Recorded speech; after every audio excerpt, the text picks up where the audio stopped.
I would like to start this evening by telling you all a little story. About 2 months ago, January 27th, I decided that I was going to go visit my brother Connor and his girlfriend Alyssa down in Fenton. Now that's about an hour and a half away from Mount Pleasant where I live, and I was super excited. It was like just long enough of a road trip that it was going to be exciting, but just short enough that if I got lost, they could come find me, which was bound to happen.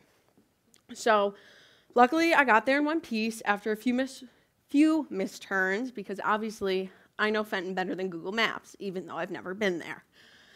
So I get there, it's awesome. I mean, my brother and Alyssa are like the best ever. So time comes to leave.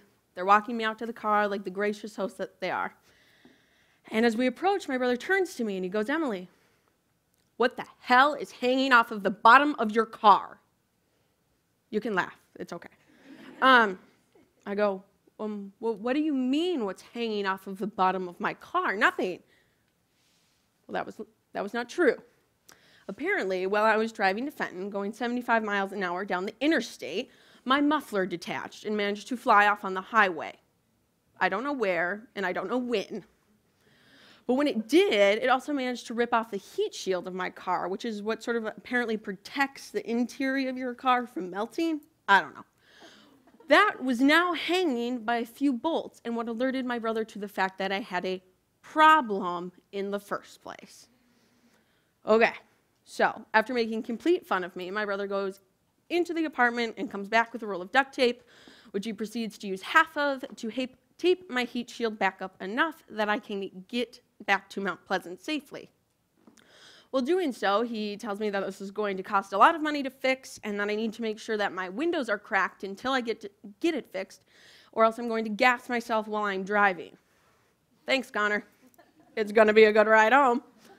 So I proceed to drive home in a complete state of panic with the windows fully down because I'm not going to take any chances that I kill myself or my dog.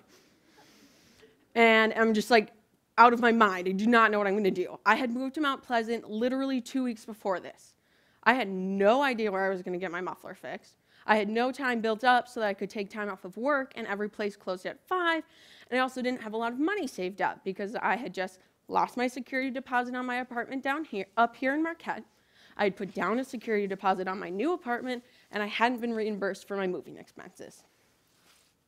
So now you're probably like, "That's good, Emily, but why are you telling me this?" Well,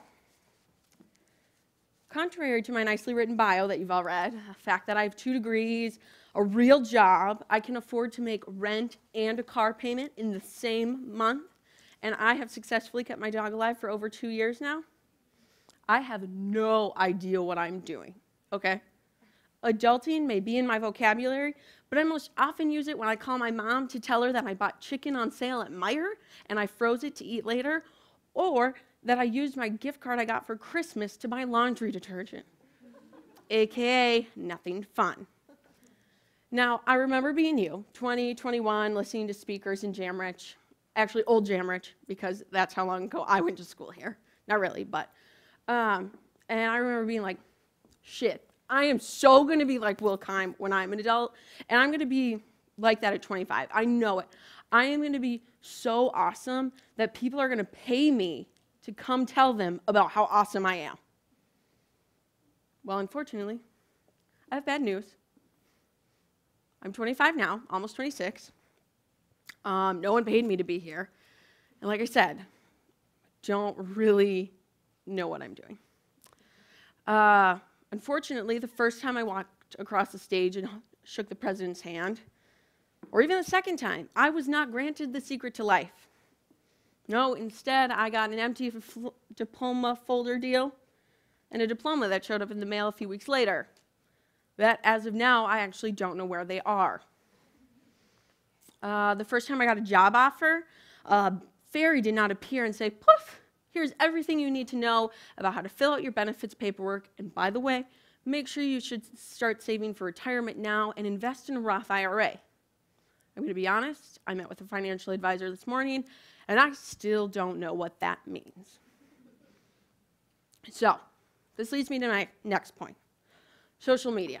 Something I absolutely love. Like, that's my job to love it, and I do. But I also truly despise it. What was initially created as a way to create communities between one another, a way to create dialogue and have authentic, real-life communications on the internet has now become the exact opposite. Now, we spend our time sharing only the good parts of our life, the good things that make us look like we have it together and like we're adulting, as they say. So now we hide behind these curated stories. You know the ones I'm talking about, on the top of your Instagram feed or the super awesome selfie. Hiding to impress people that most of the time you don't like, but you're too nosy to get rid of. And we accomplish two things when we do this. One, we break down what social media was meant to be. And two, we are reinforcing this false concept of adulting, this idea that at some point, you will know what's going on. No longer do we talk about the fact that we may have accidentally put salt in our oatmeal instead of sugar, but we talk about the fact that we saved a small child who was lost in the grocery store. No longer do we talk about the fact that we don't know the difference between the types of nails used to hang up pictures, because there is one, apparently. We talk about this awesome date our significant other took us on, because obviously they're so awesome all the time. Now, I'd like to give a little disclaimer here. I usually like to give these earlier when I have these types of conversations, but I feel like it fits here. I am by no means the Gandhi of social media, or the Einstein of adulting, or certainly not Cher, who, let's be honest, is killing both of these things. I'm just putting it out there. But what I am is super passionate about being authentic on social media and encouraging other people to do the same. Now, am I guilty of only sharing really nice photos of the meals I've made while I live in Mount Pleasant and not admitting to the fact that I've essentially lived off of Hot Pockets for 2 months? Yes, I am. Am I kind of guilty about only posting about how excited I am for my new job on social media and not talking about the fact that I'm scared out of my mind to be moving 6 hours away to a place I had only been to once before this, with literally my only dog as my friend? Yeah, okay, so I'm guilty.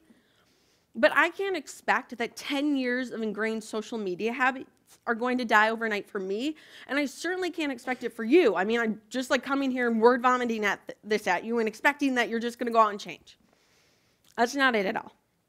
What I do want is for us as a group in this room, as a society at large, to work at killing off the idea of adulting, just offing it like they do with the bad actors on soap operas.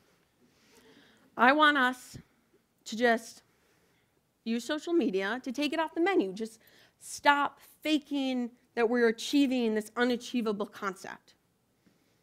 Now, again, just bear with me. What if, instead of arranging everything super nice to get a really awesome Instagram picture and putting this really vague artistic caption in it that makes you look cool, or so you think, you just take a somewhat subpar photo but write a really emotionally beautiful caption about how awesome it was to spend time with your best friend who's come to visit you from out of town? What if, instead of bragging about how the fact that you made it to a new place without using Google Maps, you talk about the fact that you took the time to write the directions on a piece of paper so that you didn't get lost?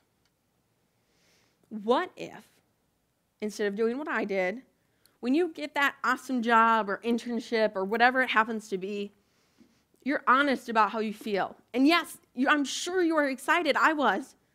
But explain that you're also really nervous about where you're going and how you get a new doctor. And if anyone can tell you how to transfer medical records, that would be awesome.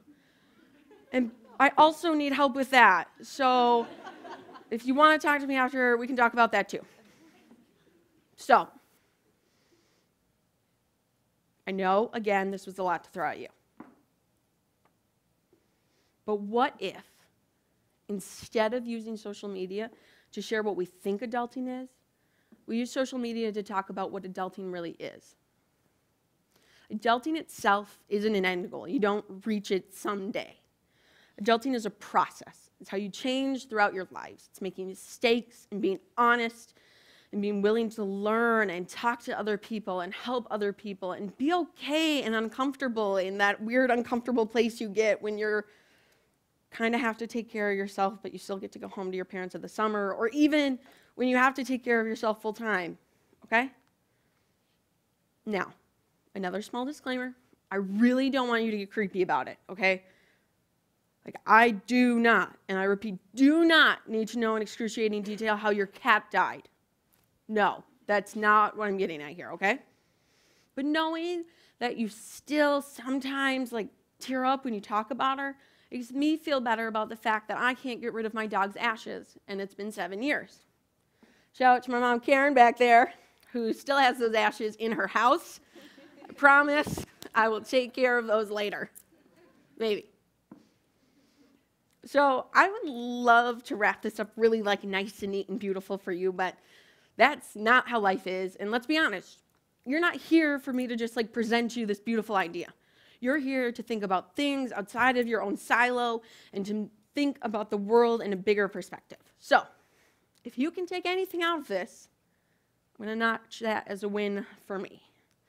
If I could have made you possibly think a little bit more about this false life that you're showing on social media, that's a double win. Whatever that win happens to be, I want to leave you all with a few challenges on how to act on them moving forward. I challenge you to redefine adulting. I challenge you to get rid of this concept that you are not currently adulting and that you never will be. You are adulting by living, by having passion, by being excited about things and about going after new opportunities and just doing your best. I want you to get rid of this idea that you are not currently a functioning member of society, because you are. I challenge you to take back social. I challenge you to take back these platforms that were created as a way to communicate authentically between people, to share ideas, and to have real dialogue, and make them that way again. I challenge you for every over-glamorized piece of your life that you share on social media, because you obviously can't change everything overnight, for you to share something real, share some real tidbit. I challenge you to be authentic on social media. The person you are here right now in this room. You are excited about new things. You are full of ideas. You are here on a Saturday night listening to people to expand your worldview. That's the person that I want to see on social media, and that's the person the world deserves to see on social media. The real, authentic adulting version of you. Thank you.